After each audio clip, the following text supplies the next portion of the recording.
Hello and welcome to this edition of News Today. Without delay, take a look at the headlines first. WHO declared monkeypox outbreak a public health emergency of international concern. India has 3 more wetlands added to Ramsar sites list. ISRO launches Earth observation satellite EOS-08. Premature human deaths linked to declining vulture population. Next industrial revolution will be bioeconomy driven, says Union Minister of Science and Technology. Agriculture Minister inaugurates AI-based platform National Pest Surveillance System. In a decisive move, the World Health Organization has once again declared the monkeypox outbreak a public health emergency of international concern.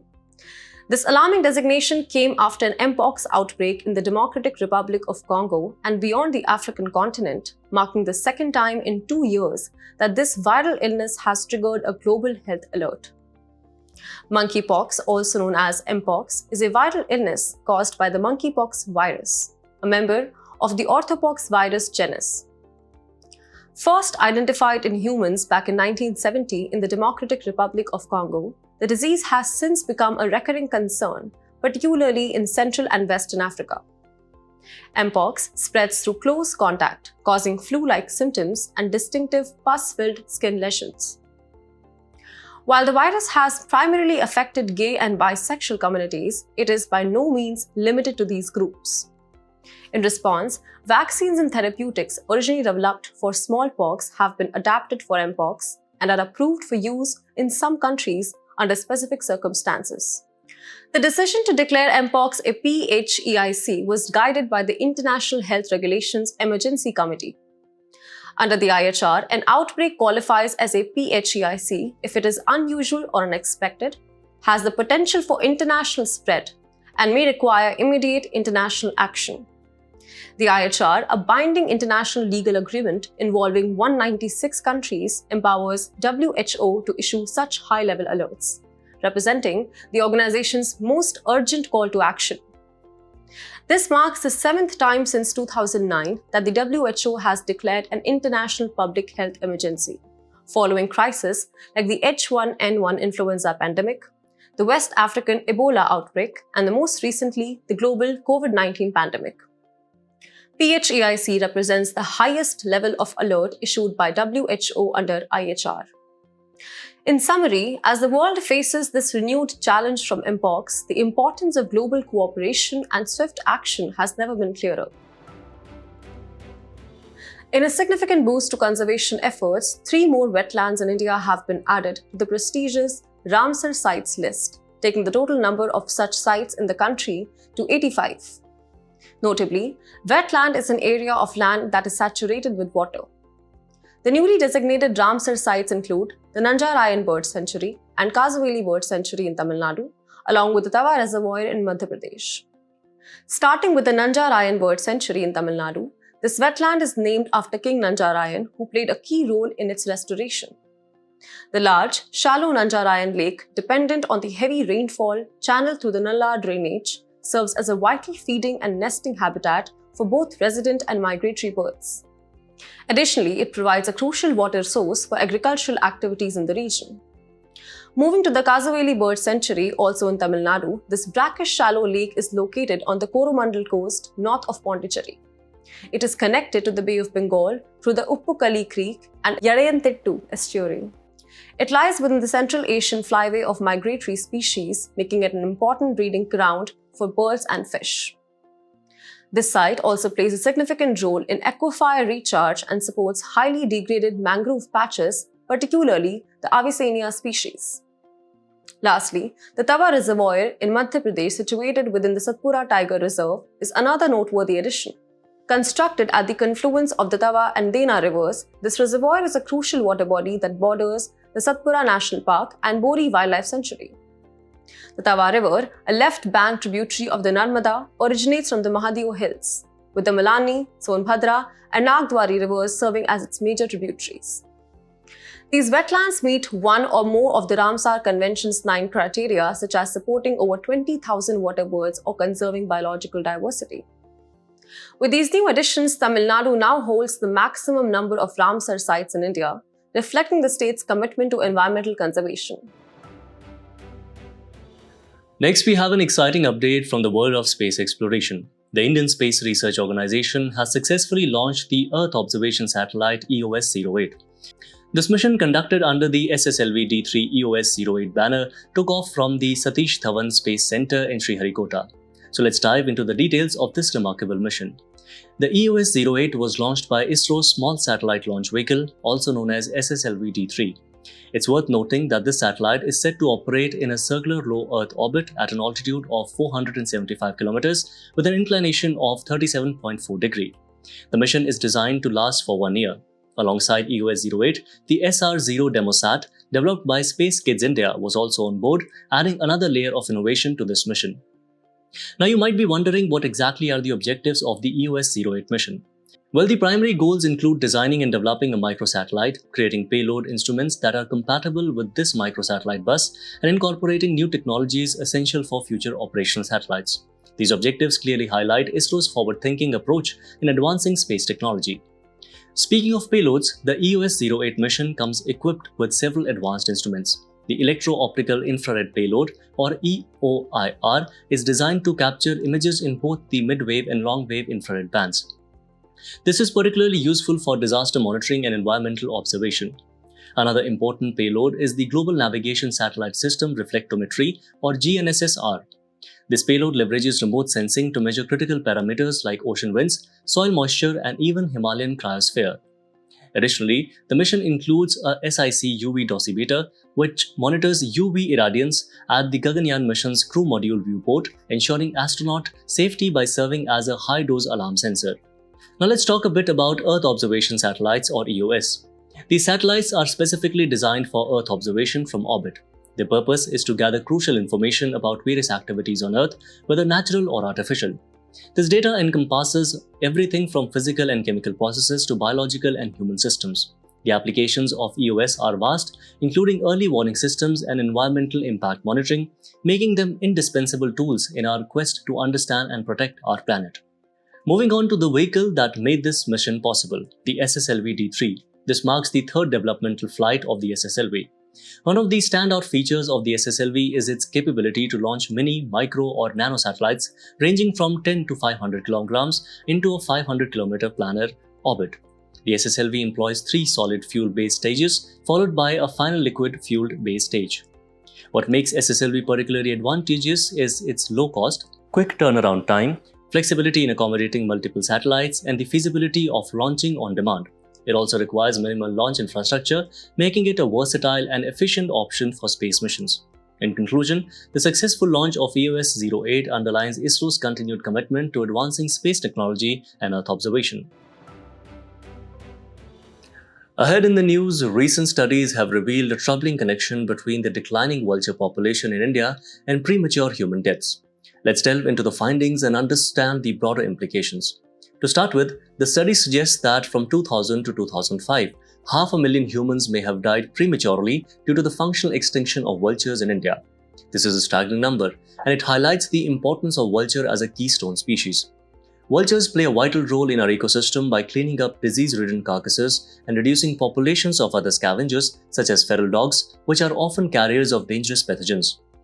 Now moving on to the impact on human health, the decline in the vulture population has led to human health crisis with mortality rates increasing by over 4%. This is largely due to a negative shock to sanitation, as the absence of vultures results in a rise in pathogens, making the environment more hazardous for human health. From a financial perspective, the economic costs associated with this public health crisis are immense. The study estimates that nearly $70 billion is lost annually due to the consequences of the declining vulture population. This figure underscores the significant economic impact of what might initially seem like an environmental issue. Now let's talk about vultures in India. These large carrion-eating birds are primarily found in the tropics and subtropics, and India is home to 9 species of vultures. Out of these, 3 species are migratory, namely the cinereous vulture, griffon vulture, and Himalayan vulture. Vultures are protected under Schedule 1 of Wildlife Protection Act 1972. Unfortunately, vultures in India are facing numerous threats, including loss of natural habitats due to human activities, food scarcity, exposure to harmful drugs like diclofenac, and risks of electrocution. Recognizing the gravity of the situation, several vulture conservation initiatives have been undertaken.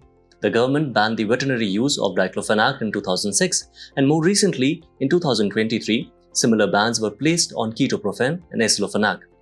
The Action Plan for Vulture Conservation in India 2020-25 has also been introduced to provide a structured approach to vulture conservation. Additionally, vulture conservation breeding centers, such as one in Pinjore, Haryana, and vulture restaurants in places like Kodarma and Raigad are playing crucial roles in supporting these endangered birds. In conclusion, the decline of vultures in India is not just an environmental concern, but a public health and economic crisis. The Union Minister of Science and Technology has announced that the next industrial revolution will be driven by the bioeconomy, marking a pivotal shift towards sustainable and innovative practices.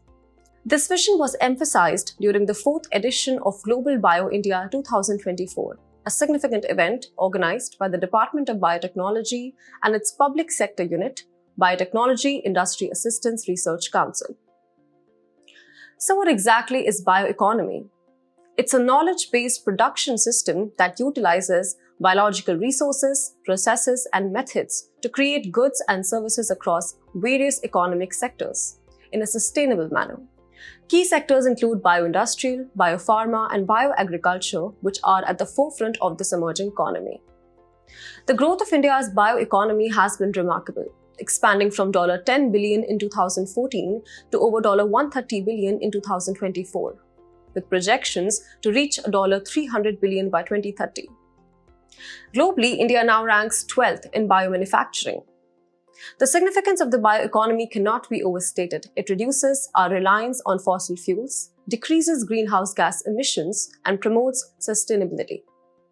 By fostering a circular economy, the bioeconomy minimizes waste and maximizes resource efficiency, for instance, converting agricultural waste into biogas.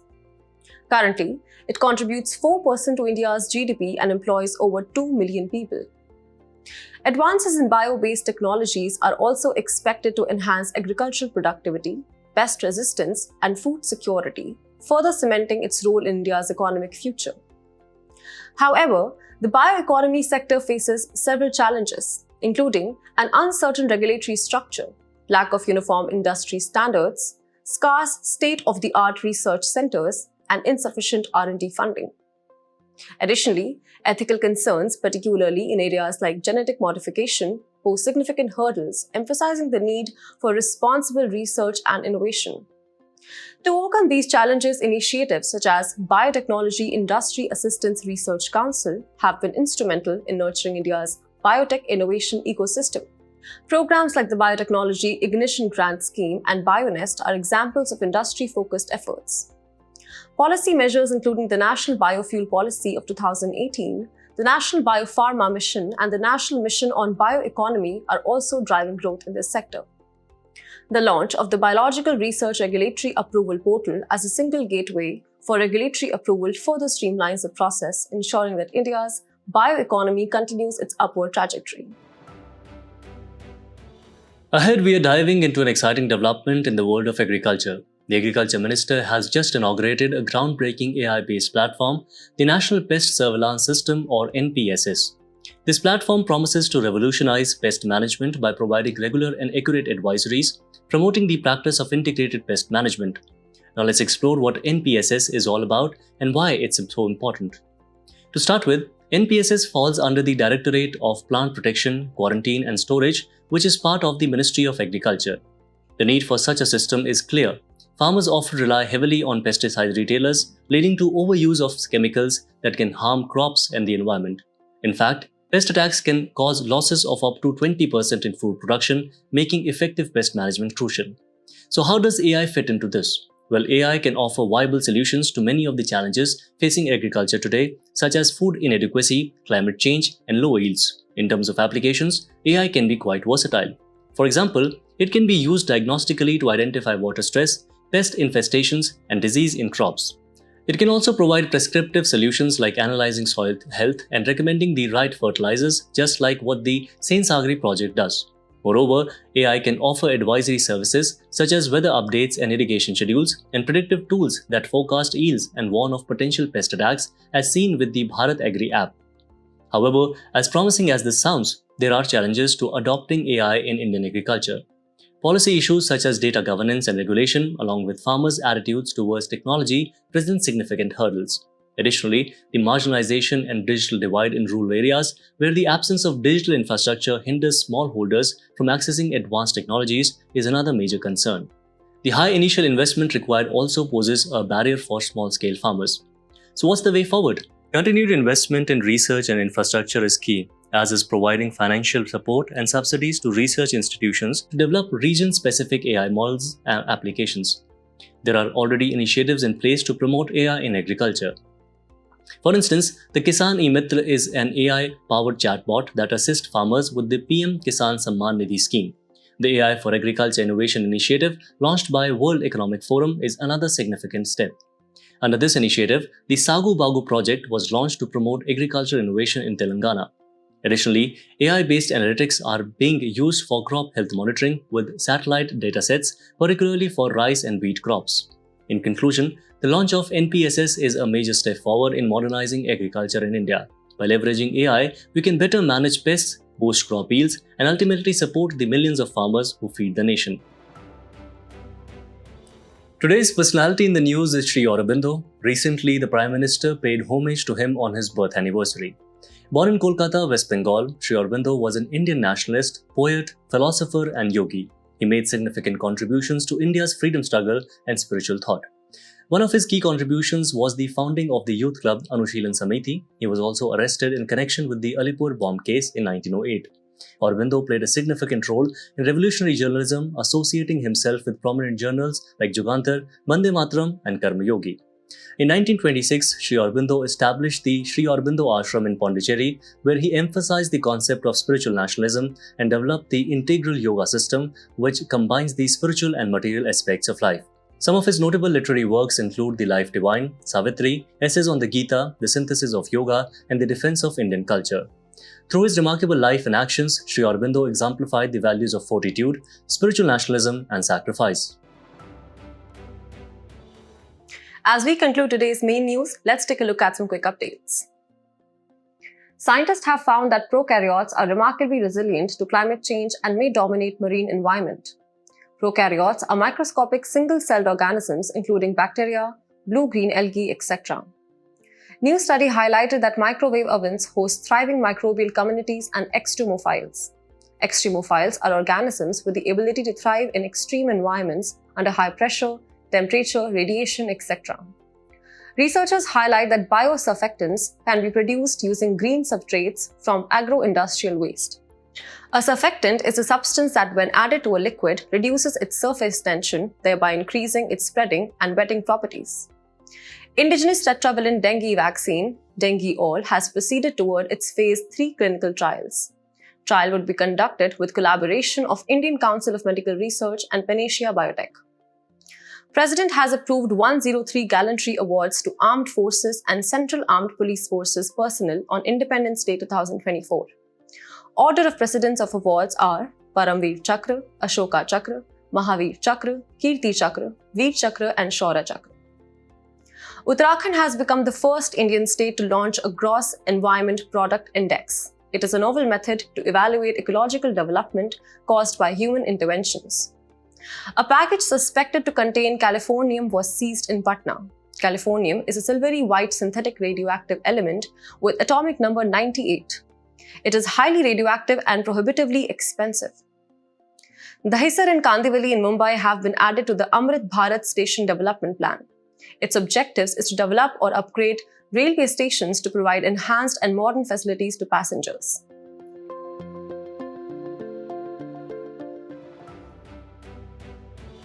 Before we sign off, let's challenge your understanding in today's installment of Test Your Knowledge.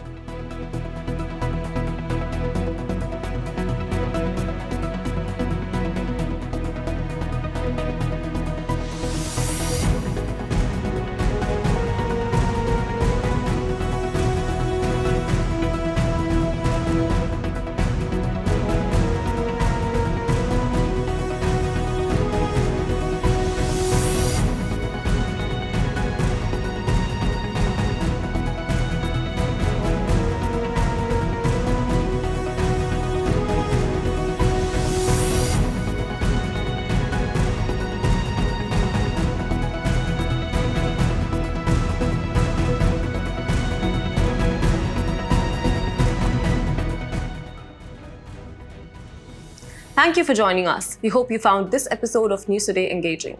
For the solutions to the quiz and to access the PDF version, remember to visit the links in the description below.